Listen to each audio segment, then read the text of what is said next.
127वां अध्याय। मार्कंडेय ऋषि बोले, नर्मदा के उत्तर तट पर अंगारेश्वर तीर्थ से 300 कदम की दूरी पर प्रसिद्ध एवं श्रेष्ठ पांडु तीर्थ है। यह भ्रूण हत्या के पाप को भी नष्ट करने वाला है। आपके पिता पितामह ने यहाँ आकर शिव जी की आराधना की थी। विचित्र वीर्य राजा के पुत्र पांडु आपके पिता थे। शिकार करते हुए उन्होंने अनेक मृगों का वध किया था। मृग रूप एक ब्राह्मण का उन्होंने कील बाण से वध कर दिया। उस मृग रूप ब्राह्मण ने उन्हें शाप दे दिया, कामावस्था में तुमने मेरा वध किया है, अतः तुम्हारी भी कामावस्था में मृत्यु होगी। ऐसा कहकर उसने प्राण त्याग दिए। तब दुखी होकर उन्होंने प्राण त्याग करने की इच्छा से सब कुछ त्याग कर नर्मदा तट पर आए और उन्होंने निराहार रहकर तप किया। इससे प्रसन्न होकर भगवान शिव ने राजा से कहा। शिव जी बोले, हे राजन, अत्यंत कठिन तप आप क्यों कर रहे हैं? क्या कारण है? क्या इच्छा है? मुझसे कहिए। पांडु बोले, हे देवाधिदेव भगवान, संसार पर कृपा करने वाले, हे देव, मैं केवल अस्थि और चर्म शरीरधारी दुर्बल अधम संतान रहित हूँ। मैं बोलने में भी असमर्थ हूँ। मैं प्राण त्याग करना चाहता हूँ। पाप युक्त जीवन से क्या? हे देव, यदि आप मुझ पर प्रसन्न है तो कृपया अज्ञानवश ब्राह्मण की हत्या से जो दोष मुझे प्राप्त है उसे तथा साप को आप नष्ट करें। संतान रहित मैं आपकी प्रार्थना करता हूँ। शिव जी बोले, तपस्या और मेरी कृपा से तुम्हारा ब्रह्म हत्या पाप नष्ट हो गया है। पाप से तुम मुक्त हो गए, किंतु ब्राह्मण के द्वारा दिए गए साप को मैं नष्ट नहीं कर सकता। अतः हे राजन, उस साप से मुक्त होने के लिए प्रार्थना कीजिए। पांडु बोले, पुत्रहीन, मुझे बहुत दुख है। पुत्रहीन मैं तीनों ऋण से कैसे मुक्त होऊंगा? अतः पुत्र चाहता हूँ। शिव जी बोले, तुम्हारे पुत्र होंगे जो देवांश से उत्पन्न होंगे तथा तीनों लोकों में पूजित होंगे। पृथ्वी के पालक मंत्र शक्ति से युक्त होंगे। हत्या दोष से विकृत रूप नष्ट होकर आपका शरीर सुंदर हो। ऐसा कहकर देवाधिदेव भगवान शिव जी वहीं अंतर ध्यान हो गए। हे युधिष्ठिर, पांडु ने वहीं भगवान शिवलिंग की स्थापना की, स्नान पूजन किया। तब से यह क्षेत्र पांडु तीर्थ के नाम से प्रसिद्ध हुआ। यह सब पापों तथा भ्रूण हत्या पाप को नष्ट करने वाला है। भक्ति पूर्वक पितृगण को संतुष्ट करता है, श्राद्ध कर्म करता है, उनके पितर तृप्त होकर अक्षय स्थान प्राप्त करते हैं। मार्कंडेय ऋषि बोले, इसके आगे त्रिलोचन तीर्थ है। इसकी स्थापना महाराज त्रिलोचन ने की थी। पुंडरीक के पुत्र त्रिलोचन थे। संसार की अनित्यता को जानकर त्रिविध कर्म बंधनों से मुक्त होने के लिए सब तीर्थों में घूमते हुए रेवा तट पर आए। शिव जी बोले, गर्भ में दुखी कर्मों से पीड़ित आत्मा को कर्म बंधनों से मुक्त करना चाहता हूँ। मोक्ष का उपाय बताइए जिससे पुनर्जन्म न हो। मार्कंडेय ऋषि बोले, हे राजन, आपने ठीक ही पूछा है। मोक्ष प्रदान करने वाला उपाय बताता हूँ, सुनिए। आप भगवान नीलकंठ की उपासना कीजिए। आप रेवा की सेवा क्यों नहीं करते? यही मोक्ष प्रदान करने वाली है। पंचाक्षरी ओम नमः शिवाय जप करते हुए तीव्र तप कीजिए और रेवा तट पर समय व्यतीत कीजिए। वहीं भगवान शिव की आराधना कीजिए। नदियों में श्रेष्ठ नर्मदा की सेवा कीजिए। कामादि शत्रुओं को छोड़ दीजिए। इत्यादि वाक्यों से मार्कंडेय जी ने राजा को नीति का उपदेश दिया। आप वहाँ एकाक्षर मंत्र का जाप करें तो मोक्ष प्राप्त होगा। मार्कंडेय ऋषि बोले, राजा त्रिलोचन ने वहाँ स्नान कर भगवान शिवलिंग की स्थापना कर पूजा की। मुनि श्रेष्ठ के उपदेशों का राजा ने पालन किया। केवल प्राण धारण की इच्छा से समय पर प्राप्त होने वाले पत्र पुष्प फल आदि से प्राण धारण करते हुए आहार रहित 12 वर्ष तक तपस्या की। तब से त्रिलोचनेश्वर तीर्थ प्रसिद्ध है। यह कर्म बंधन को नष्ट करने वाला। इस तीर्थ में स्नान करने से मनुष्य सभी पापों से मुक्त हो जाता है। श्राद्ध करने से मनुष्य पितृ ऋण से मुक्त हो जाता है। जो यहाँ विद्यादान करता है वह आध्यात्म शास्त्र को प्राप्त कर परम पद प्राप्त करता है। 7 जन्म तक शिव भक्त होता है और मोक्ष प्राप्त करता है। 128वां अध्याय। मार्कंडेय ऋषि बोले, इसके एक कोस दूर ही कपिलेश्वर तीर्थ है। संपूर्ण लोक के हित के लिए ऋषियों ने इसकी स्थापना की है। नर्मदा तीर पर स्थित यज्ञ याज्ञादिक करते हुए स्थित हुए। नर्मदा जल में प्रमाण में स्थित होकर मंत्रों से देवी कामदूधा का आवाहन किया। तपोबल से नर्मदा जल से दूध देने वाली बछड़े सहित कपिला गौ को प्राप्त किया। शिव जी के सामने उसका पूजन किया। तब से यह तीर्थ कपिलेश्वर नाम से प्रसिद्ध हुआ। मार्कंडेय ऋषि बोले, प्राचीन काल में कपिल रेवा जल में स्नान कर संयमित होकर पारायण में लीन थे।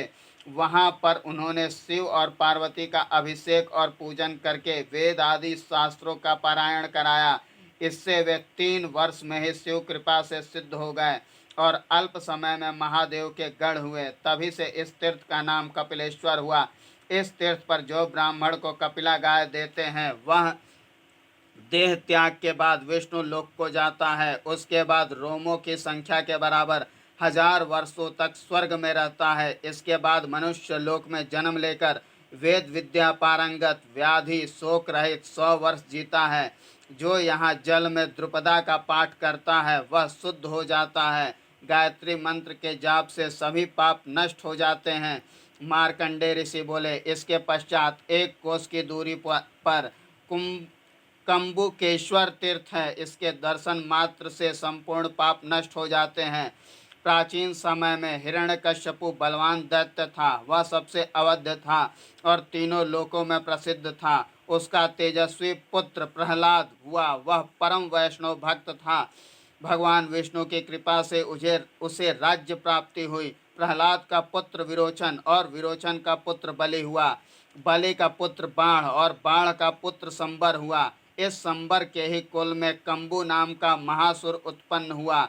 उसने इंद्र आदि देवताओं को भी भयभीत कर दिया था। दानवों को नष्ट करने के लिए इससे अच्छा और कोई कारण नहीं हो सकता।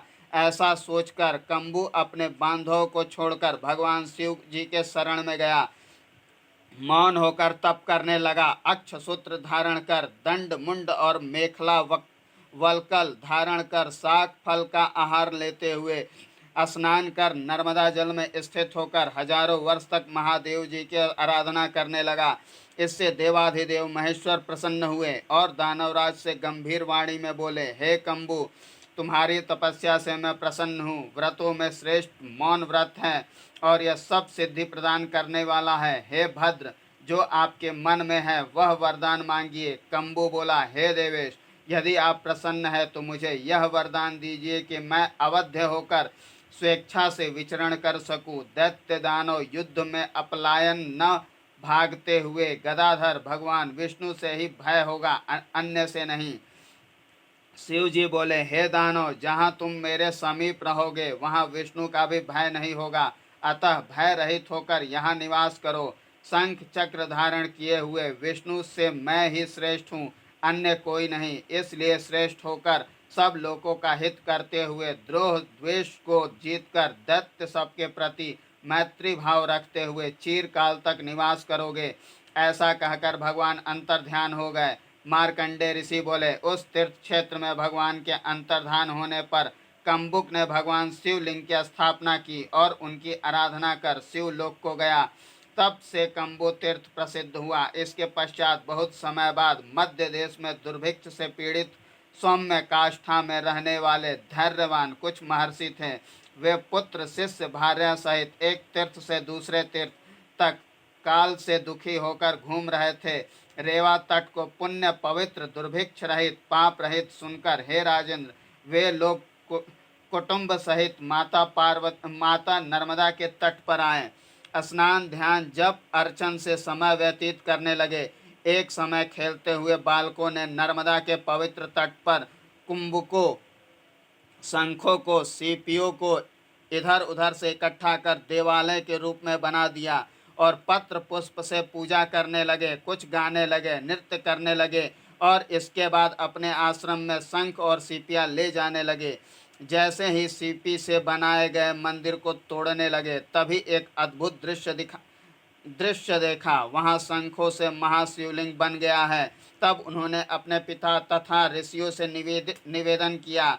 ऐसा देखकर आदर पूर्वक उन्होंने भी उस शिवलिंग की पूजा की। वे ही भगवान रुद्र सनातन सर्वव्यापी प्राचीन समय में लुप्त हो गए थे प्रकट हुए।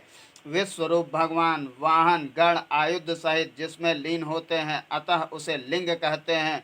कंबु राशि से रूप धारण किया, इसलिए कंबुकेश्वर नामकरण किया गया।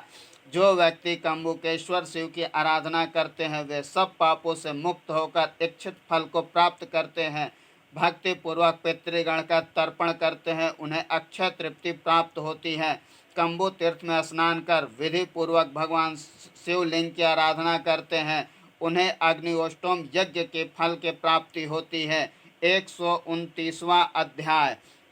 मार्कंडे ऋषि बोले, इससे कोस भर की दूरी पर चंद्र प्रभास तीर्थ क्षेत्र है। यहाँ सभी दैत्यों को नष्ट करने वाले भगवान शिव विराजमान हैं। युधिष्ठिर जी ने पूछा, इस तीर्थ में चंद्र ने क्या किया और प्रभास कौन थे? कृपया इसका वर्णन कीजिए, मैं यह सब सुनना चाहता हूँ। मार्कंडे ऋषि बोले, हे पार्थ, प्राचीन काल में कल्प के प्रारंभ में 3 प्रकार से चंद्रोत्पत्ति हुई थी, सुनिए। पूर्व में यज्ञ सिद्ध करते समय सोमासीसव कर्म से सोम की उत्पत्ति हुई। दूसरा, समुद्र से अमृत का अग्रज चंद्र हुआ, वह ऋक्षोषधि का स्वामी सीतांशु नाम से विख्यात हुआ।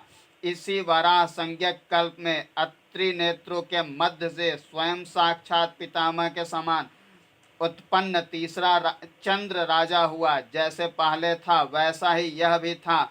उसने भी इंद्र से पूजित चंद्र पद प्राप्त किया। प्रथम चंद्र पद से भ्रष्ट दीनता को प्राप्त हुआ। दूसरे चंद्र ने उसका ऊर्जा तेज हरण कर लिया। अवंतीपुर में आकर उसने कठिन तप किया। कुछ काल बाद भगवान महेश्वर प्रसन्न हुए और बोले, हे चंद्र, मैं तुम पर प्रसन्न हूँ, क्या चाहते हैं? वरदान मांगिए। चंद्र बोला, अन्य चंद्र ने मेरा स्थान ले लिया है, अतः मैं अपना स्थान प्राप्त करना चाहता हूँ। हे सुरेश्वर, मेरी दीनता का हरण कीजिए तथा उत्तम पद प्रदान कीजिए। भगवान शिव जी बोले, यदि तुम पहले से अधिक स्थान प्राप्त करना चाहते हो तो नंदी को लेकर नर्मदा तट पर निवास करो, वहां तप करने से उत्तम सिद्धि प्राप्त होगी। मार्कंडे ऋषि बोले, ऐसा कहकर भगवान अंतर्ध्यान हो गए। चंद्र भी उनके वचनों को ग्रहण कर शीघ्र ही नर्मदा तट पर आ गया। रेवा तट पर देवताओं के लिए तथा दैत्यों के नाश के लिए हवन किया। दिव्य संवत्सर तक तप किया। इससे प्रसन्न होकर प्रकट होकर भगवान ने कहा, भगवान शिव बोले, दूसरे से स्पर्धा करते हुए तुम्हें जो पाप प्राप्त हुआ है उस पाप के नाश के लिए यह नर्मदा श्रेष्ठ है। नर्मदा पापों को नष्ट करने वाली है। हे चंद्र, तुम निश्चित ही इनके दर्शन से पाप मुक्त हो जाओगे। भगवान शिवलिंग की स्थापना कर पूजन कर वंदना की। स्तुति से प्रसन्न होकर भगवान शिव ने प्रसन्न होकर कहा। चंद्र बोला, हे देव, मेरा निवेदन स्वीकार कर, आप मेरे द्वारा स्थापित लिंग में निवास करें। मार्कंडे ऋषि बोले, ऐसा ही हो। उस चंद्र को लेकर स्वर्ग गए। भगवान शिव ने अपने मस्तक पर स्थान प्रदान किया और भगवान अपने स्थान कैलाश पर्वत पर चले गए। मार्कंडे ऋषि बोले, कुछ समय बाद अत्रि नेत्र से उत्पन्न चंद्रमा ने पूर्व में सिद्धि कैसे प्राप्त की, इसका वर्णन करता हूँ। प्राचीन समय में दक्ष से शापित चंद्र पत्नियों को ठीक से प्रेम न करने के कारण क्षय रोगी हो गया। विवाहित पत्नी में निष्ठा न रखने वालों के विषय में वर्णन करता हूँ। ऋतुमती होने पर समागम होने पर पुत्रोत्पत्ति होती है। पुत्र से स्वर्ग एवं मोक्ष प्राप्त होता है, ऐसा वेदों का कथन है। जो मनुष्य इस प्रकार नहीं करते उन्हें ब्रह्म हत्या के समान पाप लगता है। उस पाप से भयानक रौरव नरक प्राप्त होता है। उत्पन्न होते ही पापी होता है, अतः उसे कुल घातक कहा है। उस पाप और साप से चंद्रमा क्षय रोगी हो गए। इसके पश्चात अनेक तीर्थों का भ्रमण करते हुए सब पापों को नष्ट करने वाली नर्मदा पर पहुंचा। वहां उत्तर तट पर उपवास, दान, स्नान नियम पूर्वक करते हुए 10 वर्ष तक भगवान महेश्वर की पूजा की। सब पापों के नष्ट हो जाने पर प्रभास तीर्थ को गया। इस प्रकार विशेष रूप से प्रसिद्ध, तब से यह तीर्थ चंद्र प्रभास तथा चंद्रभागा नाम से प्रसिद्ध हुआ। इसका नाम सोम तीर्थ भी है। चंद्र ने विधि पूर्वक 3 शिवलिंगों की स्थापना की। पाप और साप से रहित, पहला रेवोरी संगम पर, दूसरा भृगु क्षेत्र में और तीसरा शिवलिंग प्रभास क्षेत्र में स्थापित की। यह तीर्थ भी सब पापों को नष्ट करने वाला है। सोम तीर्थ में जो मनुष्य स्नान कर भगवान शिव की आराधना करता है वह चंद्र के समान कांति वाला होता है। जो चंद्र अथवा सूर्य ग्रहण पर चंद्रभागा तीर्थ में जाकर स्नान दान करता है वह सब पापों से मुक्त हो जाता है। केवल स्नान मात्र से तीर्थ में नहीं देखते हैं, माया मोह से ग्रसित बहुत से इसके पुण्य को नहीं जान पाते हैं। पश्चिम सागर और सोम तीर्थ का जो फल है वह यहाँ प्राप्त होता है। जो चंद्र तीर्थ को नहीं जानते उनका जन्म व्यर्थ है। जो यहाँ संन्यास लेता है वह सोम लोक जाता है। यहाँ तिलोदक से श्राद्ध करने से 20 पीढ़ियों का उद्धार होता है। यहाँ दीपदान और शक्तितः विप्रों को भोजन दान देना चाहिए। 130वां अध्याय। मार्कंडे ऋषि बोले, इसके पश्चात कोहनेश्वर तीर्थ है। यह तीर्थ सर्व पाप हर है। प्राचीन समय में कोई वेद वेदांग में पारंगत अत्रि नाम का ब्राह्मण पत्नी पुत्र मित्र सहित सत्कर्म में लीन रहता हुआ निवास करता था। युधिष्ठिर जी बोले, हे मुनि, मैं वर्णोत्पत्ति और वर्ण धर्म सुनना चाहता हूँ। ब्राह्मणों के, क्षत्रियों के कर्म उत्पत्ति तथा वैश्य क्षुद्रों आदि की उत्पत्ति एवं कर्म का वर्णन कीजिए। मार्कंडे ऋषि बोले, सब प्राणियों के तथा चराचर के जगत गुरु ब्रह्मा जी की उत्पत्ति के कारण कहे गए हैं। ब्राह्मणों की उत्पत्ति मुख से, क्षत्रियों की भुजाओं से, जंघाओं से वैश्य, पैरों से क्षुद्रों की उत्पत्ति हुई। अब मैं वेदों में कहे गए उनके धर्म का वर्णन करता हूँ, जिसका पालन करने से मोक्ष प्राप्त होता है। ब्राह्मण बिना ध्यान के भी अध्ययन, दान, यज्ञ करते हुए मोक्ष प्राप्त करते हैं। विधान पूर्वक वेदों का 6 अंगों सहित अध्ययन कुलीन सर्वलक्षण संपन्न कन्या से गुरु की आज्ञा से विवाह कर पत्नी का परिग्रह करे। अग्नि और ब्राह्मण का क्रमशः पूजन करे। दंभ लोभ रहित होकर नित्य पंच यज्ञ करे। पुत्र और पत्नी पर घर का भार डालकर वन का सेवन करे। इस प्रकार करने से इष्ट लोक की प्राप्ति होती है। क्षत्रिय पृथ्वी का पालन करते हुए साधुओं की रक्षा करे, दुष्टों को दंड दे। वैश्य कृषि, गौरक्षा, वाणिज्य धर्म पूर्वक जीवन व्यतीत करे। क्षुद्रों का कोई अलग धर्म का ब्रह्मा जिन्हें वर्णन नहीं किया है। इन्हें मंत्र संस्कार सद्विद्या सेवन नहीं करना चाहिए। दीक्षा देवता आराधना भी नहीं करना चाहिए। क्षुद्रों को वर्ण त्रय की सेवा करने का अधिकार है। जो अपने अपने धर्मों का पालन नहीं करते वे मृत्यु के बाद स्वान गति को प्राप्त करते हैं। अपने अपने धर्मों का पालन करने वाले यशोभागी होते हुए स्वर्ग प्राप्त करते हैं। एक बार उस ब्राह्मण को आकाशवाणी सुनाई दी। वह चारों दिशाओं में देखने लगा और कांपने लगा। तभी उसने देखा, श्रृंखला पास तथा सूल हाथ में लिए हुए महिष पर आरूढ़ कृष्ण मृग चर्म पहने हुए रक्त नेत्र बड़ी बड़ी भुजाओं वाला यम सामने आ गया। वह भगवान शिव का भक्त यम को देखकर भगवान शिव का जप करने लगा। सामने खड़े हुए यम ने कहा, हे ब्राह्मण सुनो, मैं यम हूँ। रुद्र जप को आप बंद कीजिए। विद्वान भी इसके विधान को नहीं जानते हैं, तुम तो नहीं जान सकते। हे ब्राह्मण, तुम काल से आक्रांत हो, जिससे मैं तुम्हें काल पास में बांध रहा हूँ। यम जी के मुख निकले हुए कठोर वाक्य सुनकर वह ब्राह्मण भयभीत हो गया और मृत्युंजय जप करने लगा। अतः यम भी उसे स्पर्श नहीं कर सका। उसके साथ मार्ग में यम के सेवक भी जाने लगे। हे ब्राह्मण, ठहरिए ठहरिए कहते हुए चलने लगे। उस भयभीत ब्राह्मण के आगे पृथ्वी को भेद कर शिवलिंग प्रकट हुआ। ब्राह्मण बोला, हे महादेव, रक्षा कीजिए, आप मृत्युंजय हैं, मुझे मृत्यु से बचाइए। ऐसा कहकर वह शिवलिंग से लिपट गया। वह ब्राह्मण भगवान शिव का स्मरण करते हुए प्राणहीन हो गया। भगवान शिव बोले, हे को हंती, कौन मार रहा है? भय मत करो। इस प्रकार हुंकार की। उनके हुंकार सुनकर सेवकों सहित यमराज मेघ की तरह दूर हट गए और भगवान ने उस ब्राह्मण को उठाकर कहा, इस महामंत्र का जप करने से मृत्यु का भय नष्ट हो गया है। ब्राह्मण एवं उनकी पत्नी से संतुष्ट मृत्यु वश में हो गई। वेदों का अभ्यास न करने से, निषिद्ध सेवन से, आलस्य से, अन्न दोष से ब्राह्मणों को मृत्यु प्राप्त होगी। ब्राह्मण बोला, जिसके गले में कपाल माला है उस आदि देव महादेव की मैं वंदना करता हूँ। जिसके सिर पर गंगा है, पाप रहित विश्व बीज उस मृत्युंजय की मैं वंदना करता हूँ। हे देव, मैं यह चाहता हूँ कि आप यहाँ कोहनेश्वर नाम से स्थापित हो।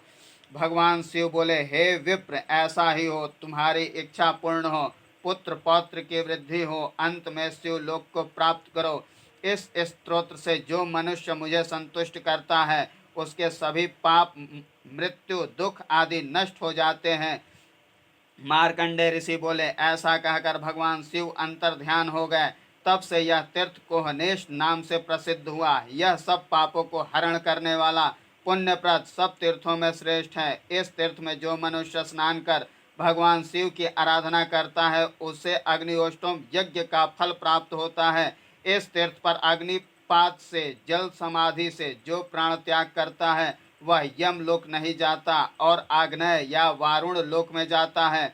पश्चात मनुष्य लोक में महान धनपति होता है। यहाँ पर जो रुद्राध्याय, सतरुद्री या रुद्र सूक्त या अन्य मंत्र या गायत्री मंत्र पढ़ता है वह मृत्यु पर विजय पाकर रुद्र लोक जाता है। जो पितरों को तिलोदक से श्राद्ध देता है उसके पितर तृप्त होते हैं। यहाँ पर पंचामृत तीर्थ जल से घंटा, वाद्य, नैवेद्य, आरती, फल, अर्घ्य, धूप, दीप, नमस्कार, स्तुति, गीत, नृत्य से शिव जी की आराधना करके कोहनेश्वर से अभिष्ट लाभ पाता है।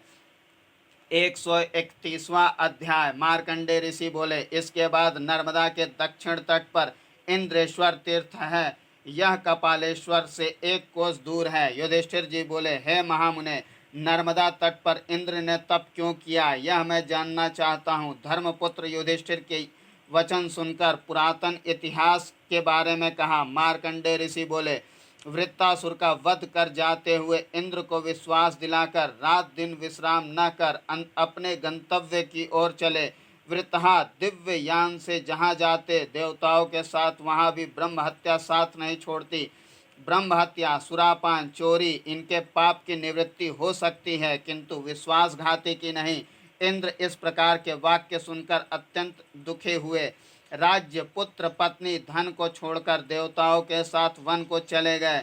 धर्म का फल मित्र स्वजन सभी भोगते हैं किंतु पाप का फल अकेले को ही भोगना पड़ता है। इस प्रकार इंद्र सुखों को त्याग कर, इंद्र शरीर को सुखाकर एकाकी तीर्थाटन के लिए चल दिए। गंगा तीर्थ, समुद्र सरित तीर्थ क्षेत्र में जाने पर भी पाप से मुक्त नहीं हुए तो रेवा तट पर पहुँचे। रेवा के उत्पत्ति तीर्थों में तथा दोनों तट पर भगवान शिव की पूजा करते हुए वहां पर रहकर उपवास, कठिन चांद्रायण व्रत आदि के द्वारा शरीर को दुर्बल करते हुए कुछ कल्याण प्राप्त किया। ग्रीष्म में पंचाग्नि के मध्य स्थित होकर, वर्षा में भूमि पर शयन करते हुए, हेमंत में गीले वस्त्रों से कठिन तप किया। इस प्रकार तप करते हुए इंद्र के 10,000 वर्ष व्यतीत हो गए। 11,000वें वर्ष में भगवान शिव प्रसन्न हुए। वहाँ ब्रह्मर्षि, सिद्ध, ब्रह्मा, विष्णु सभी देवता आए।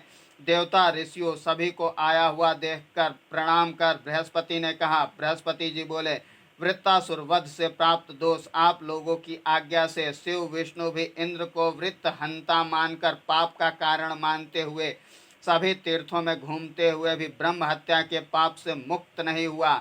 सभी इंद्र को निर्दोष करे। बृहस्पति के मुख से शुभ वचन सुनकर पितामह ने कहा। ब्रह्मा जी बोले, ब्रह्म हत्या घोर महापाप है। प्राणियों में 4 प्रकार से विभक्त मैं देख कर आ रहा हूँ। ऐसा कहकर ब्रह्मा ने एक भाग जल के ऊपर फेंक दिया। ब्रह्मा जी ने दूसरे भाग पृथ्वी पर फेंक दिया। हे पार्थ, पृथ्वी पर अभूछा का लेप कर तीसरा भाग स्त्रियों के रज में स्थित कर दिया। इससे स्त्रियां रजस्वला हुई। स्त्रियां पाप के भय से 4 दिन तक अस्पृश्य होती है।